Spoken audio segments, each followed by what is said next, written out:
সকলোকে নমস্কাৰ জনাই মোৰ আজিৰ ভিডিঅ'টোলৈ সকলোকে স্বাগতম জনাইছোঁ। আজি আমাৰ কাৰণে এটা বিশেষ দিন। আমাৰ দেউতাৰ আজি জন্মদিন আৰু সেই জন্মদিনৰ উপলক্ষে আমি আটাইকেইজনী লগ হৈছোঁ মাৰ ঘৰত, মানে মোৰ দেউতাৰ ঘৰত।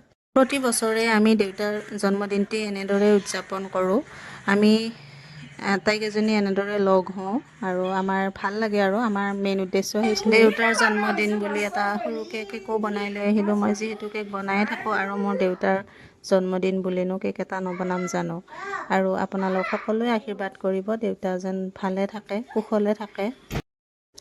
এতিয়া দেউতাৰ কেক কাটিবলৈ ওলাইছে আৰু ঘৰত থকা আটাইকেইটা পৰিয়ালে ওলাই আহিছে দেউতাৰ লগত কেক কাটিবলৈ। এয়া কেক কটা হৈ গ'ল আৰু এয়া পাকঘৰৰ ভিতৰত আয়োজন চলি আছে।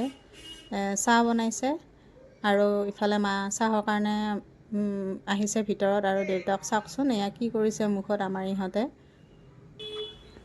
এইয়া কেক লৈ চাওকচোন কি যে একদম পজ দিছে নহয়। আৰু মা এয়া ভিতৰত লাগি গৈছে চাহৰ কাৰণে। জন্মদিন বুলি বৰ বিশেষ আয়োজন একো নাই, তথাপিও আমি আটাইকেইজনী লগ হৈছোঁ যেতিয়া কিবা এটা কৰিব লাগিব।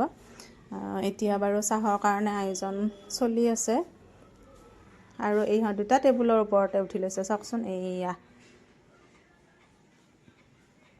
আৰু ইফালে চাওক আহিচোন আমাৰ ডাঙৰ দুজনী এনেকৈ বিচনাতে বাগৰি থাকে। সকলোকে চাহ পানী দি আজৰি হ'লোঁ হৈ আমি আটাইকেইজনী লগ হৈ এসাঁজ খাওঁ বুলি ভাবিছোঁ এতিয়া। আৰু আজিৰ ভিডিঅ'টি মই ইমানতে সামৰিম। শুভৰাত্ৰি।